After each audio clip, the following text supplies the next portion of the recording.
Everybody? Sounds great. Well, welcome everyone. This is officially our Flourishing Workplace podcast live. And I'm really excited to have Ian Green all the way from the UK. He is the founder of Next Level International, which has worked in 17 nations in Europe. They also have international offices in New Zealand, Australia, US, Canada, and the UK. And he was the CEO of Proton Foundation, which this company, I love this NGO. It's about diversity and creating a brand new approach to nonprofits in modern day Europe. And it started with a special focus on social action projects, which has impacted so many communities. Since 2019, the Proton Foundation has shifted its focus to run two specific programs. The first is, interestingly enough, the Flourish Project, which is equipping young people to develop healthy self-esteem, mental health, and emotional well-being. And we love what they're doing there.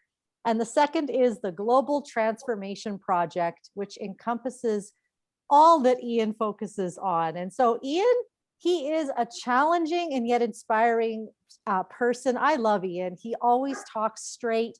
He travels extensively all over the globe. That's how I met him, was when he came to Canada to speak, and I've heard him on numerous occasions. You're in for a treat. Welcome, Ian. Thank you. Real pleasure to be with you guys today. So happy to be a part of this webinar podcast. Yes, well, it's gonna be a great conversation. And I want to dive right in by asking a little bit about the Proton Foundation. And, you know, you talk about creating profitable or sustainable NGOs in Europe, creating jobs, employment, combating poverty. Could you talk to us a little bit about what that's looked like? Yeah, so I believe that the whole shift of the NGO has changed and is changing, that we have to look for self-sustainable models. So we have tried to do that. We're not completely there at the moment, but we've certainly assisted and helped other NGOs to get there too. To give you a quick brief, there's a group that we work with in Uganda that they're specialist coffee growers. And so it was just largely a commercial kind of company. And many of you will know that in Africa, in most places in Africa, you have to pay to go to school. It's not free education. And so when we kind of engage with them, I said, so how many of the children go to school of the farmers' children? And so there's like zero. So I said, why is that? Oh, we can't afford to send our kids to school, you know. So I said, well, what do we have to pay for the coffee so they can go to school? So they says, oh, that's a lot of money. So I says, well, what does that mean? A lot of money. And so this is, we'd have to put 10 cents a kilo on the price. So I did my best not to laugh, right? Because it's just too flipping ridiculous, you know, 10 cents a kilo and kids can go to school. And so that began to start the process of seeing a commercial environment provide a very social impact just by a slither of a margin, enable them to do that. When we were in Romania, there was a couple of things we tried to help there. There was a construction company that we partnered with that we took them through a skill training and then tried to get them work after that. And there was the group that we work with there, Caleb Foundation. They started a whole sewing shop where some of the Roma women made specialist cards and then aprons and various things. And so we think the way forward, we have to try to find a way to become economically sustainable. And Hannah is really the CEO of Proton. She is really leading the charge and probably taking it to another level from where I did. in terms of the Flourish program. It's partly sponsored by individuals, but also we try to sell it into schools and environments that can actually afford it, and then that ultimately will make it totally sustainable, which is perfect. Wow, Well, that's and just awesome. I've seen your Flourish Project curriculum online, and it is fantastic for young people. And I said to Abe, I almost laughed actually. One of the first questions was, what does it mean to flourish? I'm like, what's going on? Hey, Abe? Yeah, for sure. For sure. So why don't you tell us a little bit more about that project, Ian? And I think it's interesting to me for a couple of reasons. One is because, of course, we're also quite focused, you could say, on flourishing as a concept and as a way of living, but also because, I saw this recent research that about 50% of young adults and youth in the English-speaking world are having essentially what they would describe as a clinical level of risk of mental health disorders right now through the COVID pandemic. And of course, we're talking about a second pandemic, a mental health pandemic. And so you're right into that space, it sounds like, with this Flourish solution. So tell us a bit about that. So it started in 2017. Hannah, who at that point was my PA, personal assistant, and she came with this passion to help young people. She had, at that time, we had run an internal course for our staff. Everybody who joined our staff, we ran them through a particular course, which is, being healthy-minded and positive and seeing the best in every situation and sabotaging negative thinking.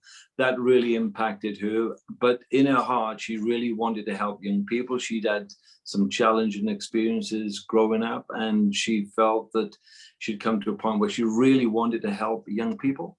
And so as we chatted together, I said to Hannah, we have to find a way to get you funded to do this. And so she took off and has done an absolutely amazing job of the curriculum development, the marketing, the impact that we're almost getting on a weekly basis.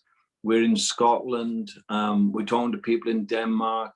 We've got incredible favor in Wales, in our immediate area in Leicestershire, been in 10 or 12 schools there. And I think we have found that it's not only been helpful to the children, but we train facilitators because the demand is so much. We have to find a way to multiply, right? And so as she's done it with school teachers to facilitate the program, particularly in Wales, I mean, one particular situation, I mean, the school teacher broke down in tears. She says, I've never heard anything like this in my life. I've been on training courses all my professional life.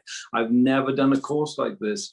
She says, it's revolutionizing me. It's going to revolutionize the way how I teach. It's going to revolutionize how I'm going to parent. It's just so impactful. Thank you for coming to our school to deliver this. And so we're well over 1,000 young people that have gone through it at the moment. About 180 plus adults have been trained how to use the program. And so, yeah, we're pretty pumped and pretty excited, and Hannah's doing just an amazing job. Hannah is amazing. And I think that you're pretty remarkable there, Ian, because, here you have led so many initiatives. You've been all across Europe. You are a very powerful leader. And when I heard that you pretty much handed over Proton to Hannah, and now she's the CEO, I was really moved by that, because I think that a lot of leaders say they want to invest in people. They say they want to raise up other leaders, but often there's a lot of barriers to that. The actual doing of it becomes harder than maybe we think. And I would love to ask you a little bit about that process, and why is it so important to leave a legacy, to raise up other leaders? Maybe tell us some of your thoughts on those. Yeah, sure. So I grew up in an environment where I had little mentoring and little training, and basically learned a fair amount through the School of Hard Knocks. And so that created a desire in me. I'm thinking, I'm not letting people go through what I went through. I have to find a way to help people. And so most of my adult work in life, I youth pastored from when I was 20. That was like a minister in a church for young people. And then ended up leading a national youth organization in the UK. And my mandate was always, how do we raise the next generation of leaders? I guess I live out my life with some generational thinking. We are just stepping stones for the next people. We are here to make it better for the people coming behind us, and they're going to make it better for the people coming behind them. And so with that framework in my mind, I'm always looking for people to invest in. I'm always looking for people who I can lift up to. So even now, even this old guy now, I'm kind of mentoring online probably 15 to 20 people a month. And many of them will be in their 20s, because I actually believe they've got the goods, they've got the sorties, they're going to do much better than I've ever done. And so I think there's an internal belief system in me that I can help to lay a foundation, but I believe there's so much talent coming behind me. I just have to find a way to put some fuel on the fire to get them going. And so it was with Hannah. When Hannah came to me one day and she says, look, I've got this burden, I've got this passion for young people. And we have our normal one-on-ones every month. And I could feel the passion just growing month after month. And I go, we have to find a way to make this happen. I don't know how we're going to have to find a way to make it happen. And the proof is in the pudding, right? Hannah has just done an absolutely bang up, incredible, what I could never do, right? I'm not skilled like she is. I'm not competent like she is. She is unique and special, but she brings those gifts to the table. I can stand behind, encouraging her. I can try to connect it to potential resources, whatever. But she's the delivery system. That's all I can do is throw a bit of wood on the fire, but she's actually the delivery system. And so that's been largely a pattern for my life. I've started, numbers of organizations, 2 international, Proton and Next Level International. And our mandate has always been to find people who we can hand it over to so that I can actually do the next thing. I'm basically a pioneer, right? I'm a pioneer at heart. So powerful. So, I think that's a message that's so critical today. I mean, one of the reasons, we're focused here on flourishing workplaces, and one of the reasons a workplace does not thrive if there is no clear path for leadership development, right? And so I know I have all of this capacity and this talent, maybe as a leader. Why doesn't the guy above me create some space, and why don't they allow for that to develop? So what do you think is a critical sort of makeup in a leader who is interested in sustainability beyond like their own life, but actually, like you're saying, wants to take a generational approach? But that's a unique psychology. I mean, most leaders don't have that, to be honest. And what has been helpful for you in maintaining that kind of a mindset? I think the first thing is, it's not about me, right? It's not about me. It's about the mission of the organization that I may have the privilege of leading at that time. So when you understand the mission, and then you understand there's some level of humility, you understand what you don't have, and you actually need people. I remember in one of the organizations I led, we had 35 staff, 100 trainers, and some of my friends said, well, like, do you need any more? I said, if you knew all the things I couldn't do, you'd realize I need at least another 100 people. And so one is understanding the mission of the organization. It's not about me, it's about the mission of the organization or the mission of the company. Number 2, how do I best do that? I am not the 4th member of the Godhead. I'm not super multi-talented in every single area of my life. So that means to say I need people, and I need people who can do things better than me. And so I go on the hunt for for those kind of people. And so one of the exercises we did in Proton, we'd kind of been together as a team. We were a small team at that time, just 4 or 5 people. And I said, okay, let's throw everybody's job description on the desk, because it's fairly obvious to me. Some of you are great at some of this and some of you are hopeless at some of this. Let's try and reorganize our job descriptions in line with the mission of the organization.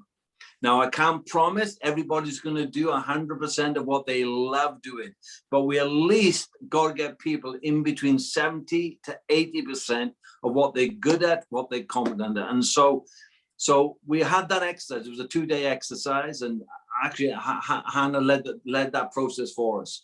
And coming out of that, we were all much more empowered, much more energized, much more satisfied.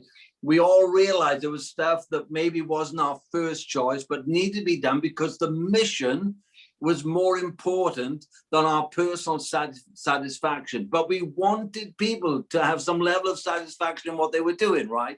And so, you know, to answer the question, the mission is bigger than the leader. The leader must have a level of humility to understand he can't do this by himself. Go either find talent or develop people in the organization that will rise up to achieve the mission of the organization. So good, Ian. Anyone else feeling that right now? I am, you know, we have a live studio audience here and they all got their hands raised. So good. Well, you know, this is a little off script, and I didn't expect Hannah to be here today. And you know, Ian, you can say all you want, but I wonder, you know, here's Hannah now. Here's the one that you've raised up. She's here. I'm wondering, Hannah, if you wouldn't mind unmuting and maybe share with us, you know, what has this transition been like? You're the one on the receiving end. You're the one that Ian is empowering to take over an entire organization that he raised up from the ground, and it's his baby and has given to you. I wonder if there's a couple of things maybe, you know, you and Ian could share with us that has made this transition possible. Is it okay if I put you on the spot? Yeah. I think one of the foremost things for me is that somebody believed in me, you know, and I think that is so important, is having somebody go, actually, Hannah, I see this potential, I see this leadership gift, I see this in you, and like we said, be willing to step there like aside and let you kind of run up alongside them. I also think it's really important with Ian, he's always about enabling, empowering and resourcing.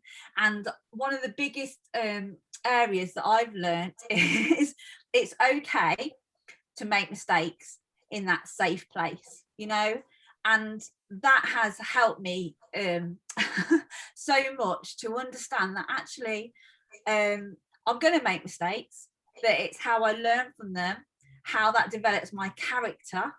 And with Ian, I've learned so much about it. So it's character over compromise, and I think that's such importance as well.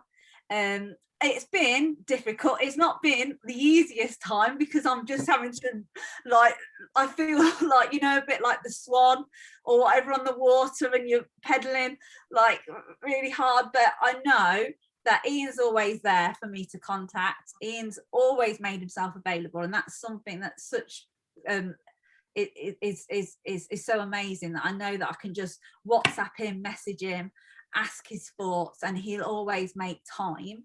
And always is willing to invest, and I think that's the most important, that is actually invested. And it's always about sharing knowledge as well, not keeping it to yourself. It's about you sharing the knowledge, you learning from that, you passing that on, and continuing about passing on the baton as well. So that for me, I don't know if that answers the question. I'm a little bit gone off. I think, you know, obviously for the sake of the podcast, we Hannah used a term called, you know, it's okay to fail, right? So we actually banned that word in the organization. It's not in this organization, it's not possible to fail. You can only learn. Yeah. You can only learn. You can't fail. It's impossible to fail. This is an organization where it's impossible to fail. So that becomes incredibly liberating for people, right? Because particularly if people come out of very difficult workplaces where, you know, that culture's not there. It's how many bolts are in the tray at the end of the week and all that kind of carry on. But I've discovered if you want to get creativity, if you want to get energy, if you want to grow beyond natural capacity, then you have to release people with a level and a culture that will get them to rise beyond who they are. And we can, you know, I always say we do more together than we can do on our own. And well, I've proved that again and again and again that absolutely is the case. And good for Anna, she rose to it. I mean, there was a defined transition. It was over a couple of years. I would meet with her, talk to her CEO responsibilities, try to equip her in that area. And I remember when I came to the point and I thought, no, it's time now for Anna to do this. And I remember when I said to Anna, I'm done at the end of the year. You're taking over. So she goes into a quiet panic, and then because of her personality, a very loud panic. And then I said, no, you're good to go now. You're absolutely good to go, because she was good to go, right? She was good to go. And like for most of us, we don't have everything together. We actually learn as we go. In fact, if we don't go, we don't learn the things that is critical for our personal growth as well as our professional growth. For sure.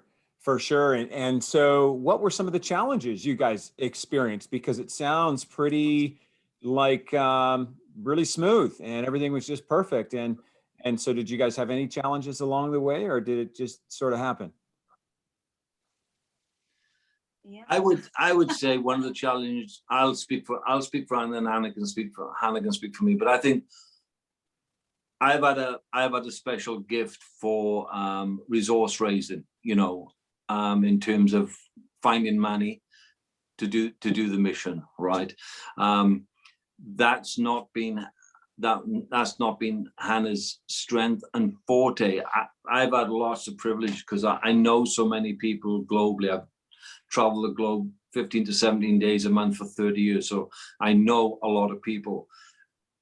She doesn't have that experience, right? So then we had to get creativity to kick in, and because she's a creative herself, she came up with other strategies to resource the organization while we're on the way to becoming self-sustainable, where Flourish will eventually pay for itself. But she did that, and I don't know if Anna, you would concur with that, but I think that was a hurdle that we had to get over, and that was a mental block that you have. How are we going to get the money to do what we're going to do, right?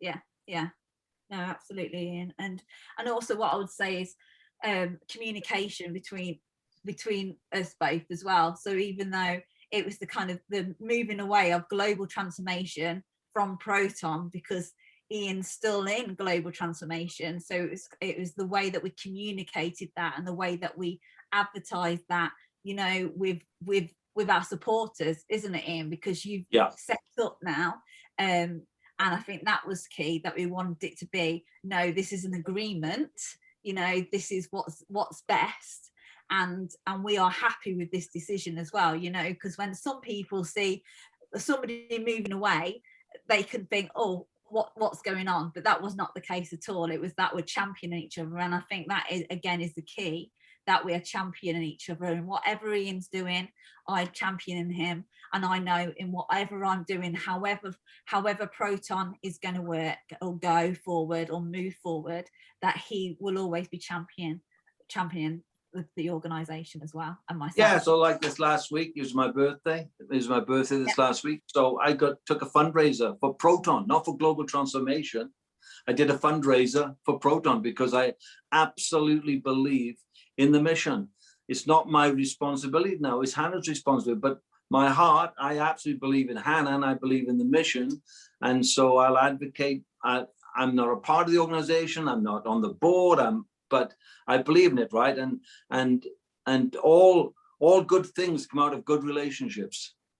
Yes, so true. So true. All good things come out of good relationships. It really is about people at the end It of the is. day. And you model it so well, Ian. I just, all the years I've had the pleasure of knowing you, seeing you in action, you really do live this. And now I've been getting to know Hannah and seeing what a spitball fire she is, and absolutely loving what you guys do.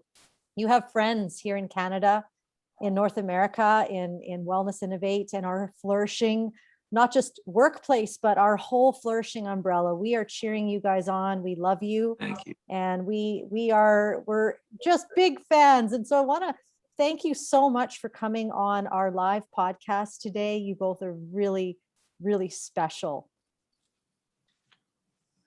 Hey, it's been a real pleasure to be with you guys, and I trust what we shared will be of some help. If there are people interested in the Flourish Project, just go to protonfoundation.com, and it's all there. And Anna and the team will be in touch with you. We want to bring full health to young people. That's our passion. Young people and families, full health. And we can do that. And we believe our tools are absolutely magnificent to help you and your surrounding area to do that. So good. That's awesome. Thank you. And thanks to you too, Hannah. It's just awesome. Awesome. Well, we're going to transition for a moment just to talk a little bit about how we can do this. You know, maybe you're listening to Ian and Hannah and you're like, this is so inspiring. Who is inspired right now? Who's feeling like this is amazing? Maybe put a yes in the chat. Tell us, has this been inspiring for you? Has it lifted you today?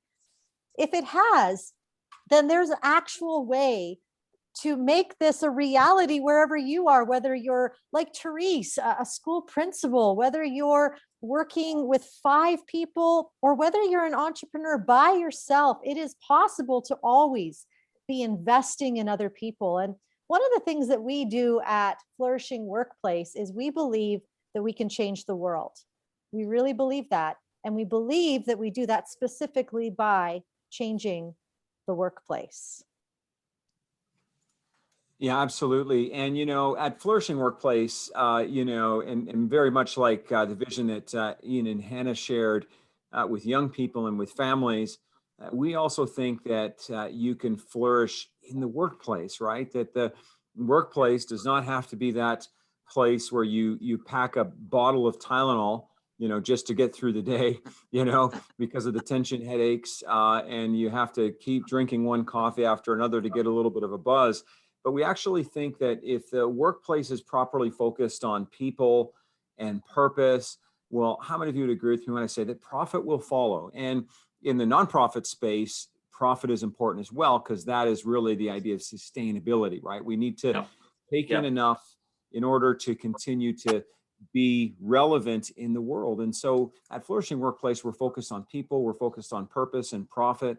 Now, one of the things we discovered is due to COVID, many businesses are struggling, and nonprofits, with team culture, and they're feeling overwhelmed. Like it's a crazy sort of place right now, because even prior to COVID, a lot of experts were talking about a bit of a mental health crisis in the workplace because of toxic environments, bullying, harassment, improper leadership practices, sometimes unethical behavior, and simply put, people didn't have a roadmap. And so we at Flourishing Workplace, I think we have a pretty simple process for identifying the challenges and providing evidence-based solutions for those same workplaces. What that's going to do is create healthy teams, and also in time, it will improve for sure the bottom line. Absolutely. You know, we spend so much time at work, whether it's home, whether it's at an actual office right now. We spend too much time at a workplace for it to be intense or toxic or stressful or overwhelmed. And, you know, when it comes to workplaces, those types of workplaces are no fun. And how many of you know that fun is extremely important? And I'm not talking about fun, like if it's not fun, if it's not exciting in the new thing, I'm not going to do it. No, we're talking about purpose. It's fun to live in your purpose. It's fun to feel like you're contributing. It's fun when you get to be creative. It's fun when you're living in your zone. It's fun when you get to do what you were put on this earth to do. But the environment around us can either squish that, it can limit it can make it feel burdensome, or it can actually enhance us. And that's what we want to do. We want to create flourishing workplaces where people's purpose and destinies come alive. And, I mean, we really believe, we're in a tough time right now from a societal perspective. If you were to listen to the media only, you would think that we were just at war with each other every day. But though there is a lot of exaggeration around division in society, there is still division, right? There is inequality. There is people who feel like they don't belong. There are people who are excluded for one reason or another, and none of it's okay. And so, we really do believe in a workplace where everyone can thrive, when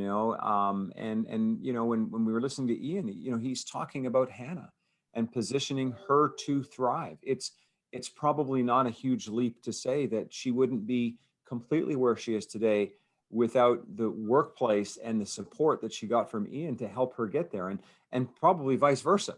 Ian said several times that he couldn't accomplish as much as he did without the team and without the leadership of others. And, so we really do think that you could have a workplace where everyone can thrive, where everyone can belong, and everyone can contribute. As a matter of fact, there's probably nothing worse than being in a workplace where you don't feel like you can contribute and you can give your best every day. And so at Flourishing Workplace, I mean, obviously, we don't just care about the business. The business is what the business is, right? And of course, we need the business to thrive, but we also care about you as an individual, and of course, you and your team. So what are these next steps maybe that you could take to live out what you've heard today? It's not enough to hear it. We need to do something about it. And so what we would love to ask for you to do is to book a discovery session with us. And what we want to do in that discovery session is we want to come up with a detailed roadmap that's tailored for you and your workplace. And then we want to walk with you to put that in practice.